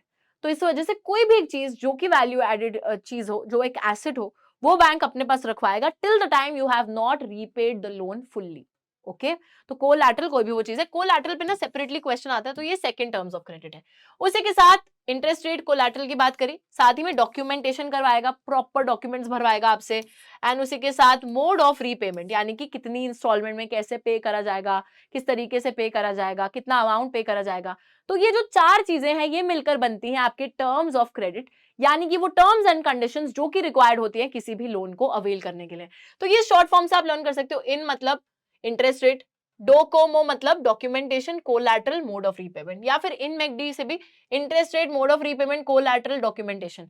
तो इस तरीके से आप इस शॉर्ट फॉर्म के through in 4 terms of credit को लर्न कर सकते हैं। अब देखिए, टर्म्स ऑफ क्रेडिट पे क्वेश्चन आ सकता है या फिर पूछा जा सकता है कोलैटरल क्या होता है, and why do lenders ask for collateral while lending. आपको लोन देने के टाइम पे लेंडर जो है कोलैटरल की मांग क्यों करता है, क्योंकि वो एक गारंटी की तरह उसको रखता है, and if you fail to repay the loan then the lender can sell the collateral and avail the money, है ना। इसलिए वो उसको एक गारंटी की तरह अपने पास रखते हैं। ठीक है, तो ये तो हो गए टर्म्स ऑफ क्रेडिट। बच्चों, बहुत सारी ना एनसीईआरटी के अंदर कुछ कुछ एक बॉक्स के अंदर क्रेडिट अरेंजमेंट्स दे रखी हैं अलग अलग, है ना। तो वो ना आप रीड कर सकते हो, उसको बस रीड ही करना। तो उसमें रीड करोगे तो आपको समझ में आ जाएगा कि क्या बात हो रही है। ठीक है, now let's come to the next thing. Next thing is loan from cooperative. अब बच्चों, ऐसा नहीं है कि सिर्फ बैंक ही लोन दे रहा है। अभी मैंने आपको बताया बहुत से इनफॉर्मल सोर्सेज हैं, जैसे मनी लेंडर्स हैं, आपके ट्रेडर्स हैं, तो वो तो लोन दे ही रहे हैं, बैंक भी लोन दे रहा है। बट उसी के साथ एक और चीज आती है हमारे फॉर्मल सेक्टर में। फॉर्मल सेक्टर का ही हिस्सा है हमारे cooperatives, they belong to the formal sector credit. किसको बिलोंग करते हैं, फॉर्मल सेक्टर क्रेडिट को बिलोंग करते हैं। फॉर्मल सोर्स ऑफ क्रेडिट है, देखो, member of a cooperative pool their resources for cooperation in certain areas, several types of cooperatives possible, farmer cooperative, weaver cooperative, industrial workers का cooperative. अब cooperative क्या है बच्चों, कोऑपरेटिव है कुछ लोग एक ग्रुप बना रहे हैं, कोऑपरेट कर रहे हैं, पैसा जमा कर रहे हैं मिलकर। ठीक है, यहाँ पे एक स्पेशल बात यह है कि जो एक प्रोफेशन के लोग होते हैं वो कोऑपरेटिव फॉर्म करते हैं। जैसे सारे किसान हैं, वो साथ में मिल गए, उन्होंने कोऑपरेटिव बना लिया। सारे बुनाई का काम करते हैं, वीवर हैं, उन्होंने एक अपना वीवर कोऑपरेटिव बना लिया। कुछ इंडस्ट्रियल वर्कर्स हैं, उन्होंने अपना कोऑपरेटिव बना लिया। अब ये जो सेम प्रोफेशन के लोग हैं, इन्होंने ग्रुप बना लिया। क्यों ग्रुप बनाया? अभी मिलकर वो खेलेंगे, क्या होता है वो, रिंगा रिंगा रोजेस। नहीं तो बच्चों, इन्होंने ग्रुप क्यों बनाया है? इन्होंने ग्रुप इसलिए बनाया है ताकि ये लोग जो है अपना पैसा पूल इन कर सके, अपना पैसा इकट्ठा करेंगे, सारे पैसा जोड़ेंगे, पैसा इकट्ठा होगा। जो पैसा इकट्ठा हुआ है, अब उस पैसे से अगर किसी भी एक मेंबर को लोन की जरूरत है तो उस पैसे से उस इंसान को लोन दिया जाएगा, उसकी मदद करी जाएगी, फिर वो इंसान रीपे कर देगा। ऐसे ही लेंडिंग, बोरोइंग, ये सब चीजें कंटिन्यू होती रहेंगी। तो कृषक कोऑपरेटिव एक एग्जाम्पल है इसका। It functions in a village not very far away from Sonpur. तो एक विलेज है, सोनपुर से ज्यादा दूर नहीं है, वहां पर ये कोऑपरेटिव है। इसमें 2300 फार्मर्स इसके मेंबर्स हैं और सारे मेंबर्स डिपॉजिट यहां पर करते हैं, मतलब उसमें पूल करते हैं resources with these deposits as collateral. अब इसी डिपॉजिट को गिरवी की तरह बैंक के पास रखा जाएगा और एक बड़े अमाउंट का लोन बैंक से ऑब्टेन कर लिया जाएगा। बच्चों, हमने अभी देखा था कि आप बैंक के साथ जो डिपॉजिट है उसको भी कोलैटरल की तरह रख सकते हो। तो ये कृषक कोऑपरेटिव के लोग यही कर रहे हैं, क्योंकि इसमें इतने सारे मेंबर्स हैं तो ये सारे लोग थोड़ा थोड़ा पैसा डिपॉजिट कर रहे हैं। अब वो पैसा जब इकट्ठा हुआ तो ये उसी पैसे को ले जाएंगे बैंक के पास, बैंक के पास वो पैसा डिपॉजिट करके रखेंगे और उससे थोड़े ज्यादा अमाउंट का लोन बैंक से ये ले लेंगे।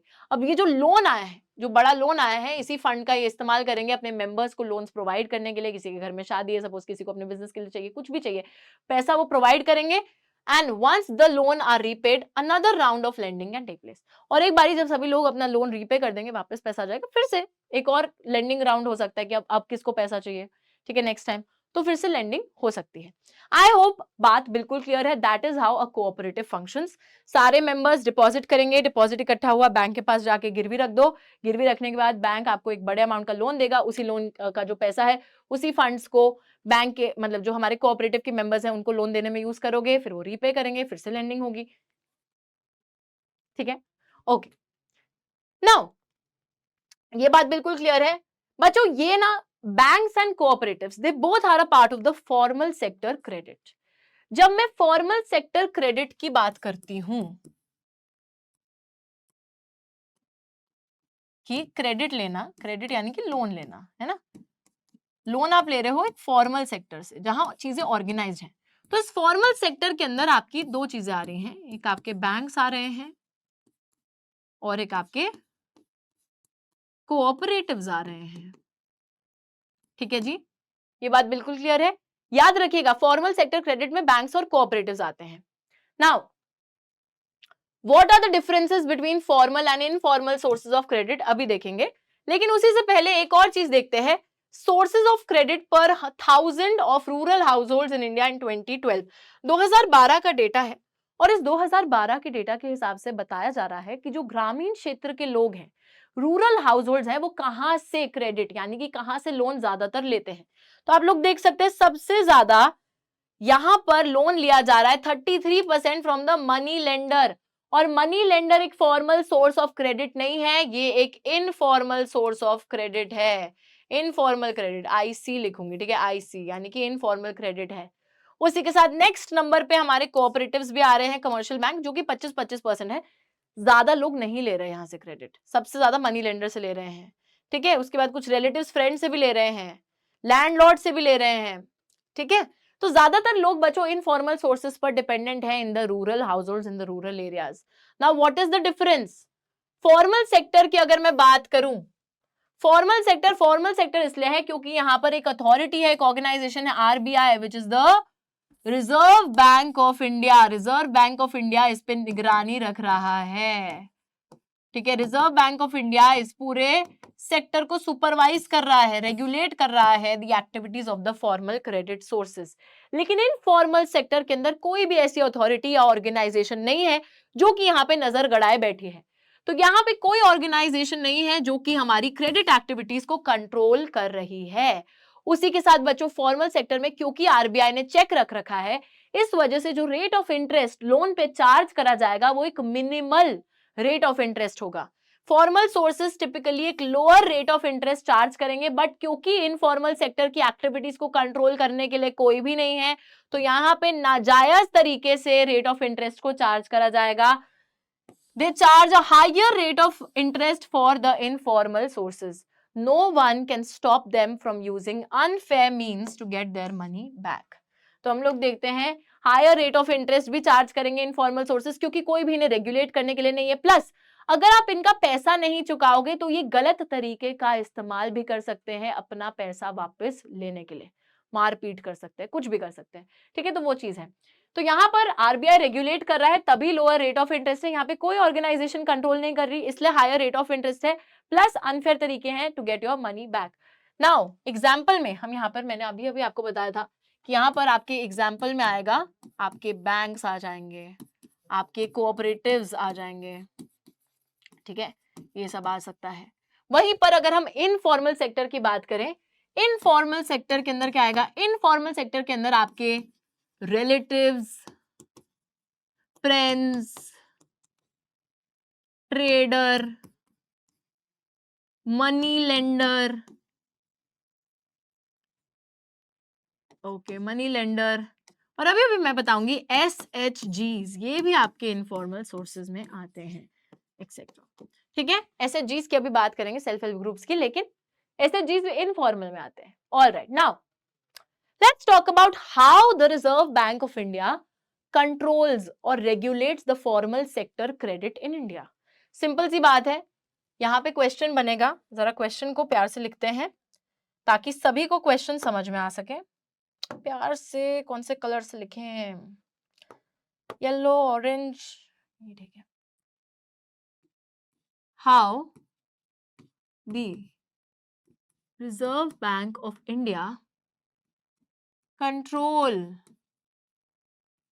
और रेगुलेट the activities of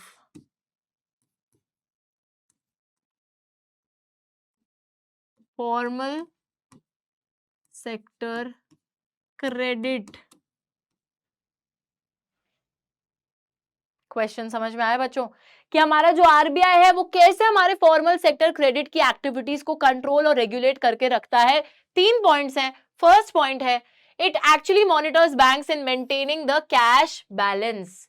मैंने आपको थोड़ी देर पहले बताया था कि एक अमाउंट होता है जो बैंक्स किसी भी हालत में डिपॉजिटर का जो पैसा है उतना अमाउंट लोन में नहीं दे सकते. मतलब वो एक फिक्स्ड अमाउंट, एक फिक्स्ड परसेंटेज होती है उतने पैसे की, जो कि बैंक को अपने पास कैश में रखना ही पड़ता है. आप लोग मुझे कमेंट्स में बताएंगे अगर आपको याद है कि वो कितनी परसेंटेज होती है ऑफ द डिपॉजिटर्स मनी जो कि बैंक को अपने पास रखना ही पड़ता है. ठीक है, in the comments right now. अब बच्चों देखो, आरबीआई ना ये चीज देखता है, इस चीज पे निगरानी रखता है कि बैंक्स क्या वो जो कैश बैलेंस है वो मेंटेन करके रख रहे हैं कि नहीं रख रहे, या फिर लालची बन के सारा पैसा उठा के लोन में दे रहे हैं, क्योंकि उससे कमाई होती है ना उनकी. तो यहाँ पे आरबीआई उसको चेक रखता है. दूसरी चीज, it sees that banks give loans not just to profit making businesses and traders but also to small cultivators, small scale industries and to small borrowers. RBI उसी के साथ ये भी देखता है कि कहीं बैंक ऐसा तो नहीं कर रहे कि जो बिग बिजनेसमैन है, ट्रेडर्स हैं, सिर्फ उन्हीं को लोन दे रहे हो, और जो बेचारे हमारे लोग जो कि छोटे स्केल पे काम कर रहे हैं, जो छोटे स्केल पे खेती कर रहे हैं या फिर छोटी मोटी दुकान है जिनकी, छोटी इंडस्ट्रीज है, बोरोअर्स है, उनको लोन दे भी रहे हैं कि नहीं दे रहे, क्या चालाकी दिखा रहे हैं. तो ये भी देखते हैं. और थर्ड चीज, periodically the banks have to submit information to the RBI on how much they are lending, to whom they are lending and at what interest rate they are lending the money. तो यहाँ पे periodically यानी कि after a certain period of time banks को थोड़ी information RBI को देनी पड़ती है.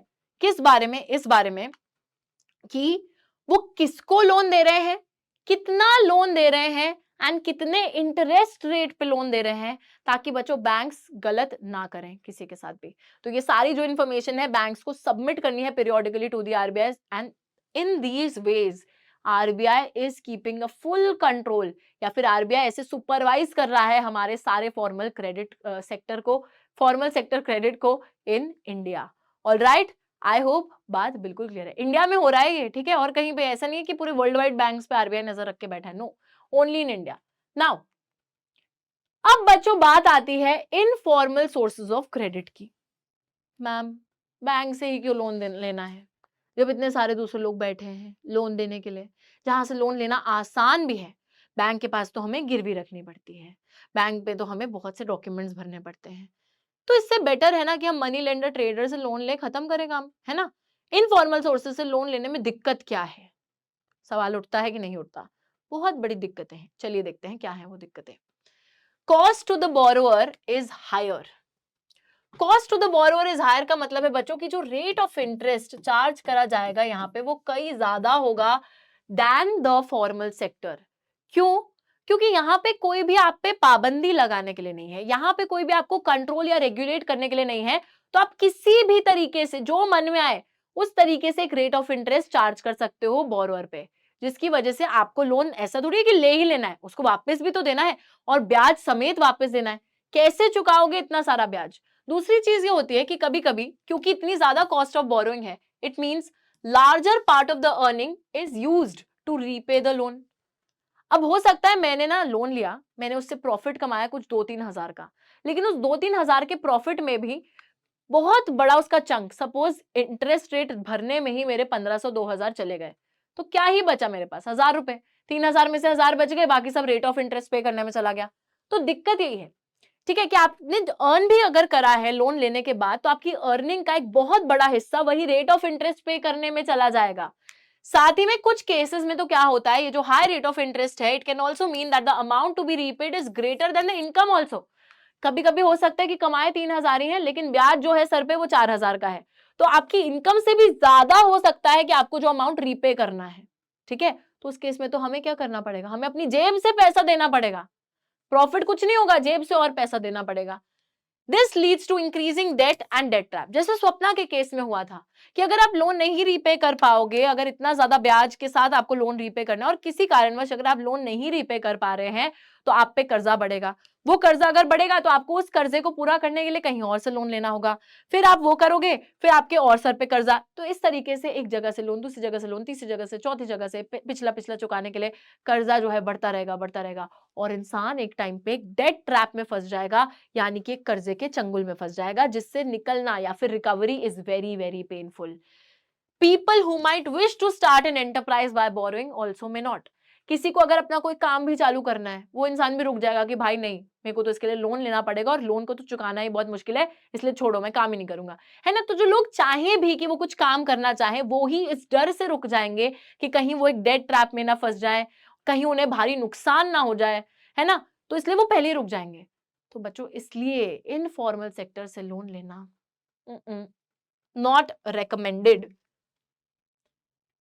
अब इस चैप्टर का एक बहुत ही इंपॉर्टेंट क्वेश्चन, देखो मैंने आपको बीच बीच में क्वेश्चंस भी इसमें लिख रखे हैं ताकि आप बच्चों को समझ में आता रहे कि हम जो टॉपिक पढ़ते जा रहे हैं उस पे क्या सवाल बन सकता है, क्या क्वेश्चन बन सकता है। क्वेश्चन यहां पर है, give 2 reasons why cheap and affordable credit is important for the country's development। दो ऐसे रीजंस दीजिए कि चीप एंड अफोर्डेबल क्रेडिट मतलब एक कम रेट ऑफ इंटरेस्ट पे क्रेडिट मिलना एक देश की डेवलपमेंट यानी कि विकास के लिए जरूरी क्यों है। तो बच्चों देखो, वाई इज इट इंपॉर्टेंट। एक रीजन आप ये देंगे यहाँ पर कि चीप अफोर्डेबल क्रेडिट इसलिए इंपॉर्टेंट है because people who might want to start a small business of theirs, वो फिर लोग इतना डरेंगे नहीं। They will be able to take the credit because of the low rate of interest and जो है वो उसको रीपे भी इजीली कर पाएंगे। ठीक है, उसी के साथ डेट ट्रैप की सिचुएशन में किसी भी इंसान को आने से वो अवॉइड करेगा चीप अफोर्डेबल क्रेडिट। लोग जो है they will take up new activities in the different sectors of the economy, they will earn more, they will contribute more towards the country's GDP। तो जाहिर सी बात है लोग अगर लोन लेके कुछ अपना काम धंधा चालू करेंगे, पैसा कमाएंगे, तो आपके देश का ही तो विकास हो रहा है। पॉवर्टी हट रही है, अनएम्प्लॉयमेंट उससे हटेगी, लोग जो है कोई काम धंधा करना चालू करेंगे लोन लेकर, उससे वो पैसा कमाएंगे, पैसा देश की जीडीपी के टुवर्ड्स जाएगा। तो these are all the reasons why it is important कि चीप एंड अफोर्डेबल क्रेडिट जो है वो लोगों को मिल सके, तभी देश आगे बढ़ पाएगा। ओके, उसी के साथ बच्चों यहाँ पर एक और चीज देखते हैं, फॉर्मल इनफॉर्मल क्रेडिट किसको क्या मिल रहा है। हम ज्यादातर देखते हैं कि जो पुअर हाउस होल्ड हैं वो ज्यादातर इनफॉर्मल सेक्टर, पर्पल कलर से और पिंक कलर है ना, यही कलर आ रहा है ना, पर्पल एंड पिंक। ठीक है, पर्पल कलर में हमारा जो है, अच्छा ये ब्लू एंड पर्पल है, ये ब्लू है, सॉरी मैम, एक एक वीडियो में लिखा है मैम आप कहीं कलर ब्लाइंड तो नहीं। नहीं बच्चों, मैं कलर ब्लाइंड नहीं हूँ, बट बात ये है कि कभी कभी स्क्रीन पे कलर जो असलियत में होता है वो थोड़ा सा अलग दिख के आता है। जैसे ये ब्लू ही है, मुझे पता है ये येलो है, लेकिन ये वाले में थोड़ी कंफ्यूजन हो रही है। तो देखो ये पर्पल है और मेरे को पिंक लग रहा था, बट ये अलग है, ये वाला पर्पल है और ये ब्लू है। ये पता नहीं कैसे ब्लू है, उसमें दिख रहा होगा ब्लू। ठीक है, तो ब्लू ब्लू कलर जो है ये हमारे इनफॉर्मल सेक्टर का है और पर्पल कलर जो है ये हमारे फॉर्मल सेक्टर का है। नाउ पुअर हाउस होल्ड ज्यादातर informal sector, 85% poor house hold जो गरीब घर के लोग हैं वो इनफॉर्मल सेक्टर से लोन ले रहे हैं। House with few assets 53% informal sector. Well of जिनके पास पैसा अच्छा खासा है वो सिर्फ 28% और रिच हाउस तो बिल्कुल ही नहीं ले रहे इनफॉर्मल सेक्टर से, वो सिर्फ 10%। तो बच्चों इससे हमें पता है क्या पता चलता है, एक बहुत बड़ी हमारी सोसाइटी की दिक्कत पता चलती है कि जिन लोगों के पास ऑलरेडी पैसा नहीं है वो लोन भी ज्यादा इंटरेस्ट रेट पे ले रहे हैं, जिससे कि उनको दिक्कतें भी और ज्यादा आ रही हैं। वो जो है डेट ट्रैप में फंसने की जो वल्नरेबिलिटी है वो भी उनके पास ज्यादा है ना। नुकसान होने का उनके पास रिस्क जो है वो और भी ज्यादा है। कर्जे में फंसने का, डूबने का रिस्क उन पर और भी ज्यादा है। दिक्कत इसी बात की है। Why do you think that the share of the formal sector credit is higher for the richer households compared to the poorer households? ऐसा इसलिए है क्योंकि formal sector credit rich households इसलिए ले पा रहे हैं, पुअर हाउसहोल्ड्स क्यों नहीं ले पा रहे? क्योंकि पुअर हाउसहोल्ड्स के पास कोलैटरल के लिए कुछ नहीं है, हर जगह बैंक्स नहीं प्रेजेंट, बैंक्स अवेलेबल नहीं है, अगर अवेलेबल है भी तो वहां पर इंसान को कोलैटरल डॉक्यूमेंटेशन ये सब चीजें चाहिए जो गरीब घर के व्यक्ति के पास नहीं होती। तभी उसको मजबूरन इनफॉर्मल सेक्टर पे डिपेंडेंट रहना पड़ रहा है for their credit requirements. Okay, now दिक्कत है बच्चों डेफिनेटली। इसी दिक्कत को सुलझाने के लिए हम लोग एक चीज लेकर आए which was the self help groups for the poor. खुद की मदद खुद ही करो, कौन करेगा मदद? लाइफ का यही मोटो है बच्चों, हमेशा at the end of the day आप किसी पे निर्भर मत रहिए कि कोई आपकी मदद करेगा। ठीक है, help yourself, that is what is happening in the rural areas now. Self help groups बना दिए फॉर द पुअर पीपल, उनको जो है इस पूरी प्रॉब्लम से हटाने के लिए जो इनफॉर्मल सेक्टर से उनको हो रही है, क्रेडिट से कितना ब्याज देना पड़ रहा है, कर्जे में फंस रहे हैं, सब चीजों से बचाने के लिए सेल्फ हेल्प ग्रुप्स बना दिए। तो क्या है, banks are not present everywhere in rural India. पहली बात तो यही है कि ग्रामीण क्षेत्रों में हर जगह बैंक है नहीं, जहां पर है भी वहां पर getting a loan from a bank is difficult because they require proper documents and collateral, जो कि हर गरीब इंसान के पास है नहीं। What is the basic idea? Basic idea क्या है इन एसएचजीज को खोलने का? बेसिक आइडिया है to organise rural poor specially the women into small self help groups, pool collect their savings. Typical SHG has 15 to 20 members usually belonging to one neighborhood who meet and save regularly. बच्चों SHG का idea ना काफी ज्यादा similar है एक cooperative से, लेकिन difference ये है कि कोऑपरेटिव फॉर्मल सेक्टर में आता है, एसएचजी इनफॉर्मल सेक्टर में आता है। और कोऑपरेटिव के अंदर जो मेंबर्स होते हैं वो एक प्रोफेशन के होते हैं, एक पेशे के होते हैं, बट एसएचजी के अंदर जो मेंबर्स होते हैं वो एक पड़ोस के होते हैं, आस पड़ोस के। तो एसएचजी में आपने ऑर्गेनाइज करा है रूरल पुअर को, ठीक है, ग्रामीण क्षेत्र के जो गरीब लोग हैं उन्हें ऑर्गेनाइज करा है, उनके ग्रुप बनाए हैं। अब रूरल पुअर में भी स्पेशली फोकस था महिलाओं पे, क्योंकि महिलाओं को फाइनेंशियली इंडिपेंडेंट बनने की जरूरत है। ठीक है, तो महिलाओं पे भी फोकस करा गया। 15 से 20 मेंबर्स जो कि एक ही नेबरहुड को, आस पड़ोस को बिलोंग करते हैं, वो एसएचजी के मेंबर्स होते हैं टिपिकली। एंड ये लोग डेली बेसिस पे मिलते हैं, मतलब रेगुलर बेसिस में मिलते हैं, जैसे हफ्ते में मिल लिए, महीने में 2-3 बार मिल लिए, व्हाटएवर मिलते हैं एंड सेविंग्स करते हैं। ठीक है, तो सब वही मतलब सब पूल कर रहे हैं अपने पैसे को, सेविंग करते हैं। और सेविंग पर member varies from 25 rupees to 100 rupees depending on the ability of the people to save. तो जितना जो सेव कर सकता है उस हिसाब से सेविंग, किसी पे कोई ऐसे बाउंडेशन नहीं है कि आपको ना इतना पैसा देना है, नहीं, आपकी जितनी पॉकेट अलाउ करे उतना आप सेव करो। ठीक है, मेंबर्स जो हैं इसी ग्रुप से, अब जब सबने पैसा दे दिया, डिपॉजिट करा दिया, तो पैसा इकट्ठा हो गया। अब उसी पैसे से ही अगर किसी मेंबर को लोन चाहिए तो आप लोन अवेल कर सकते हो। ठीक है, स्मॉल लोन्स जो है ग्रुप खुद ही दे देगा किसी भी मेंबर को अगर चाहिए तो। ग्रुप जो है इस पे इंटरेस्ट रेट चार्ज करेगा, but this is still less than what the money lender charges. बच्चों यहाँ पर भी इंटरेस्ट रेट ब्याज देना पड़ेगा, लेकिन ये ब्याज बहुत कम होगा as compared to what the informal sector usually charges. जैसे मनी लेंडर जो चार्ज करता है उसके कंपैरिजन में तो बहुत ही कम ब्याज होगा। साथ ही में ग्रुप अगर सेविंग्स में रेगुलर रहा तो ये ना बैंक से लोन अवेल करने में भी सक्षम हो जाएंगे। लोन जो है बैंक इनको देगा, ग्रुप के नाम पर लोन देगा। और लोन क्यों दिया जाएगा? लोन इसलिए बैंक देगा ताकि उस लोन से उस सेल्फ हेल्प ग्रुप के मेंबर्स के लिए सेल्फ एम्प्लॉयमेंट अपॉर्चुनिटीज क्रिएट हो सके। अगर किसी को अपना छोटा मोटा व्यापार चालू करना है तो वो उससे चालू करे, वो चालू करेंगे तो इकोनॉमी को ही फायदा होगा, है ना, वो सारी चीजें हैं। Most of the important decisions regarding savings loan activities taken by the group members. जो भी इंपॉर्टेंट नतीजे ग्रुप को लेने होते हैं सेविंग के रिगार्डिंग, लोन एक्टिविटी के रिगार्डिंग, तो वो ग्रुप मेंबर्स ही लेते हैं, कोई और नहीं लेगा वो decisions. Group decides regards the loan to be granted, purpose, amount, interest to be charged, repayment schedule, etc. बच्चों यहाँ पर नतीजा ना कोई बाहर से आके नहीं ले रहा है, तो जो भी इंपॉर्टेंट डिसीजंस है ग्रुप के, सेविंग के रिगार्डिंग, लोन एक्टिविटीज के रिगार्डिंग, हर चीज ग्रुप खुद से डिसीजन ले रही है। ग्रुप ही डिसाइड करेगा कि किसको लोन, किस पर्पस के लिए लोन देना चाहिए, कितने अमाउंट का लोन देना चाहिए, क्या इंटरेस्ट रेट चार्ज होना चाहिए, कितने टाइम पे रीपेमेंट होनी चाहिए। Every single decision is being taken by the entire group. बहुत बढ़िया। ग्रुप ही रिस्पॉन्सिबल है रीपेमेंट के लिए ऑफ द लोन। अगर कोई केस होता है नॉन रीपेमेंट का, अगर किसी ने पैसा, देखो ग्रुप खुद ही जिम्मेदार है कि सब लोग रीपे करेंगे पैसा, और अगर किसी ने रीपे नहीं करा तो उस चीज को काफी सीरियसली फॉलो अप करा जाता है बाय द मेंबर्स। और बच्चों ऐसा होगा ही क्यों, मतलब सारे लोग आस पड़ोस के लोग हैं, हर कोई एक दूसरे को पर्सनली जानता है, तो कौन पैसे लेके कहाँ ही भागेगा, वो वाली चीज है। एंड इसी फीचर की वजह से बैंक्स जो हैं ग्रुप्स को बिना किसी कोलैटरल के भी लोन दे देते हैं। and they are willing to lend the poor women when they are organized even though they do not have any collateral as such। तो जो गरीब घर की लड़कियां हैं, जो सेल्फ हेल्प ग्रुप में होती हैं, विमेन हैं, औरतें हैं, उनको तो बैंक्स बहुत इजीली लोन दे देता है। और जब उनके पास कोई कोलैटरल रखने के लिए भी नहीं है तब भी बैंक लोन दे देता है उनको, ठीक है, बिकॉज बैंक नोज कि ये लोग रिस्पॉन्सिबल है, they have this big group, और ये पैसा लौटाते हैं, मतलब बहुत सीरियसली फॉलो अप भी करा जाता है अगर कोई पैसा नहीं देता।